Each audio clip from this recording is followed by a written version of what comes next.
shouldn't I keep it? Yo, what's up, guys? It's your boy, Benny. What is the greatest accomplishment for Republicans this week? Well, one, we got the greatest mugshot in the history of humanity.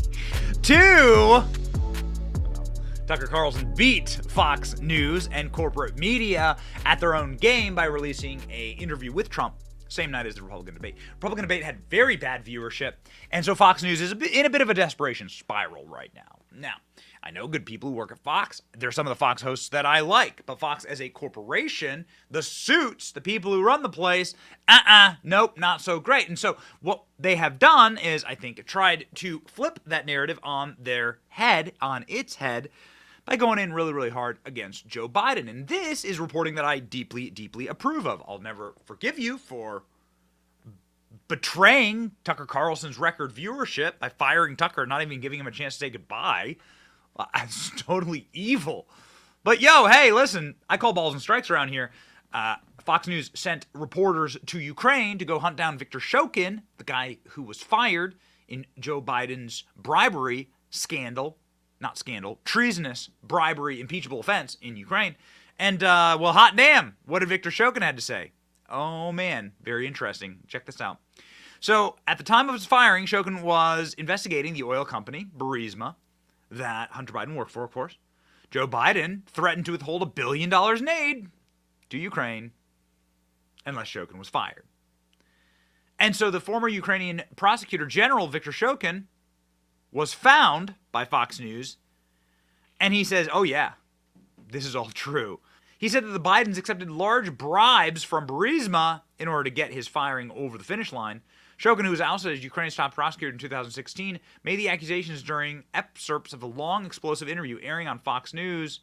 At the time of his firing, he was investigating the oil company Hunter Biden was working for. Oh no, this is the guy. That's Viktor Shokin. This is Joe Biden and Hunter. Why is Hunter Biden flying with Joe Biden? Who knows? Does he work for the government? Nope. Oh, yeah. So here we go. In the full interview, which will air Saturday evening at 8 p.m., this is going to be some bombshell stuff. This is the kind of reporting that we're in favor of. Check out the preview here. In an interview airing tomorrow night on Fox News. Watch. I do not want to deal in unproven facts, but my firm personal conviction is that, yes, this was the case. They were being bribed. The fact that Joe Biden gave away $1 billion in U.S. money in exchange for my dismissal, my firing, isn't that alone a case of corruption? John, now Shokin, along with Biden critics, famously point to this moment where the former vice president in 2018 said this about Shokin's firing. Watch. As I'm leaving in 6 hours, if the prosecutor's not fired, you're not getting the money. Oh, son of a got fired. And they put in place someone who was solid at the time.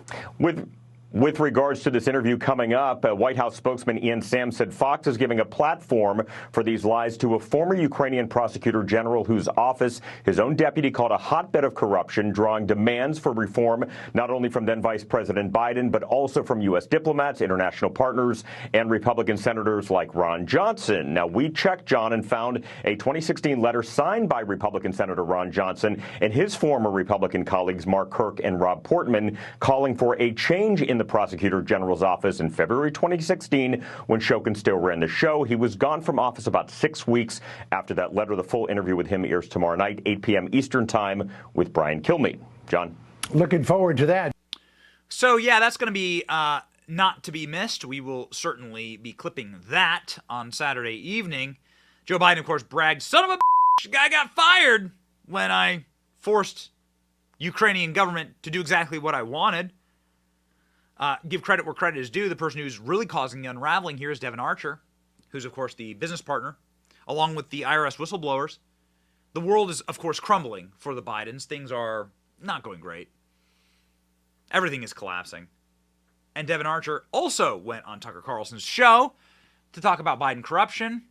Tucker Carlson, man, getting all the exclusives. It's almost like Fox News should have kept him on as a host. Certainly their profitability and prospects would have been better. Here's what Devin Archer had to say to Tucker Carlson. This now, Jillian, this is intriguing to our viewers at home.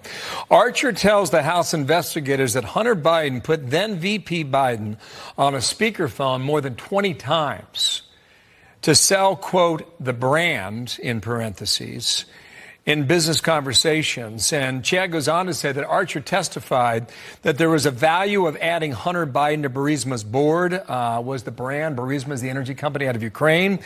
The argument was that then Vice President Joe Biden brought the most value to the brand. There's that phrase yet again. Archer also stated that Burisma would have gone under if not for the brand. Wow. In December of 2015, the owner of Burisma, gentleman, the CEO who ran the company, placed constant pressure on Hunter Biden to get help from Washington, D.C. regarding the Ukrainian prosecutor, Viktor Shokin. To tie this all together now, this energy company, Jillian, wanted to do business in America. There was even a suggestion through the story that they wanted to be listed on the New York Stock Exchange.